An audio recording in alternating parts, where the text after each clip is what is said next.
So I got a pretty cool VFC Block 2.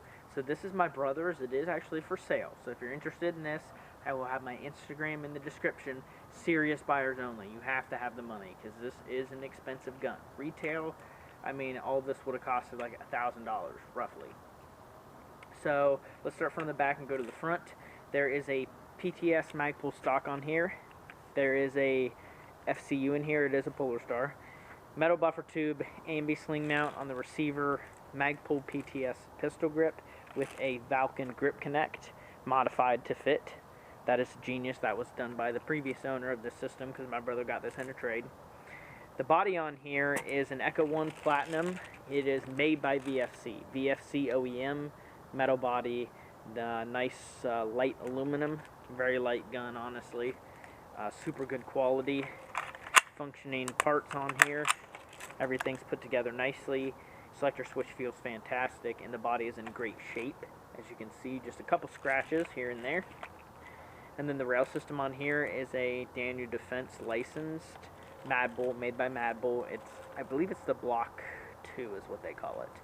And then there's a Magpul MOE grip on the front here in tan. Tons of rail space on the top. I don't think it comes with any sights, but my brother does have stuff. So if the person that bought this wanted something, we could hook you up. I don't know if the barrel is like stock to the gun or if it's aftermarket, because I know a lot of people buy VFC aftermarket barrels because they're great. And they have like the markings on the top here, 5.56 NATO 1 and 7, which is sick. And then there's a flash hider on here, just a rando flash hider. So on the inside it has a Polar Star Fusion engine. I think it's the Gen 3, the brand new one. V2, obviously, version 2 for the M4, but it's like the newest gen. So everything is in great condition. It has a brand new wire harness. I just replaced it because the old one did tear. And so the engine was acting funny, and so I put a new one in here. Works perfect. This is built for more of a high FPS setup because it has a red nozzle and a stock poppet. So if whoever buys this, I would change the poppet out straight up. You could use this if your field allows 400 with .25s, which is like 440 with a .2 roughly. If they allow that, then you can use this. But that's what this shoots at the lowest PSI you can get it to feed. So it needs a low flow poppet. Purple is what I would use because it's a red with a shim, so a little bit less. I wouldn't do the gold. I'd leave the red nozzle in here and do the purple poppet, and you'll probably be able to bring the PSI up to 80, and you'll be able to feed perfectly there, and the efficiency is pretty good. It does not have a QEV banjo or anything, so it's basically just a stock Fusion engine, brand new wire harness with a red nozzle. Pop-up unit wise, it has a Pro one with a what is in here? A Lone X50, I think, is what I used in here.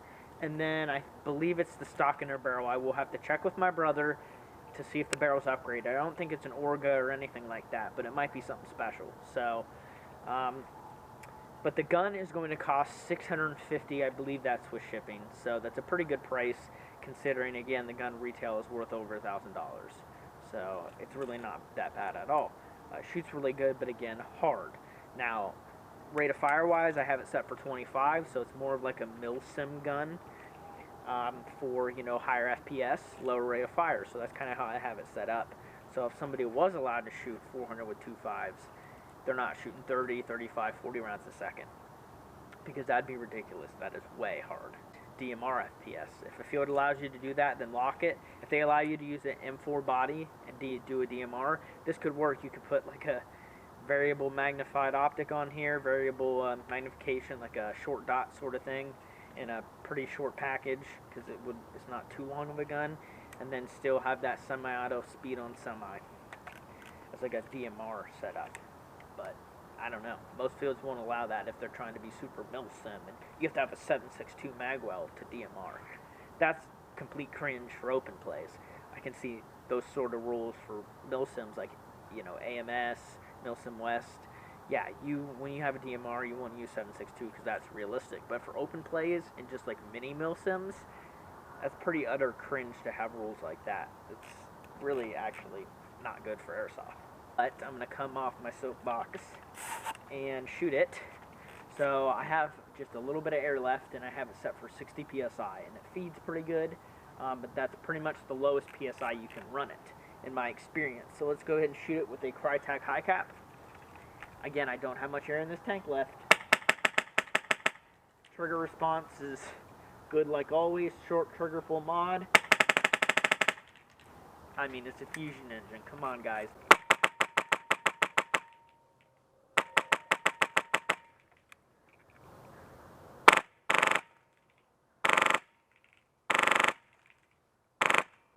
And as you can see, it's got a decent rate of fire to it. And for range, these are .25s. I would recommend .3s.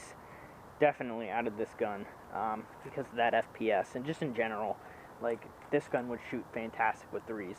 With 2.5s, we're probably getting 200 feet. With .3s, probably 240. Not even kidding you. This thing shoots very good. Right now, it's shooting pretty straight. Not much overhop to it with 2.5s. In fact, I might want to turn it up a little bit.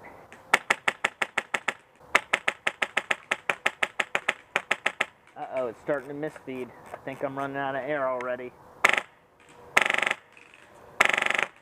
Full auto's doing pretty good. Looks like semi-auto skipping every now and again.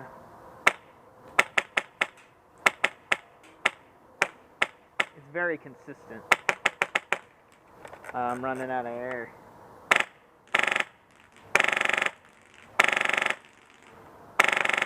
Okay, and let's try a BAMF mag.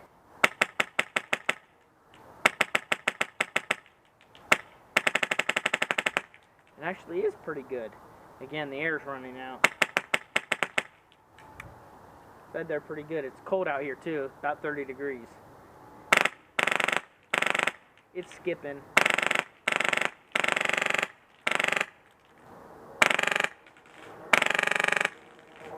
I'm running out of air, I can hear it.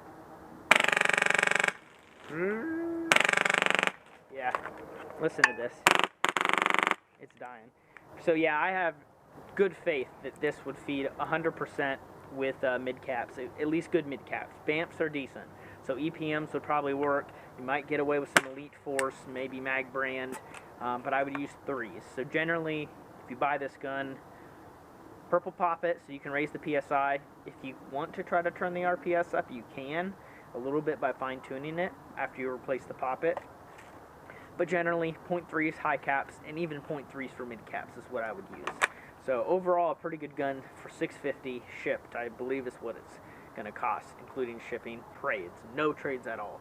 So if you're interested, message me on my Instagram in the description only if you're interested. This is a nice gun. Don't waste your time. Okay, so thank you for watching, and I'll see you on the next video.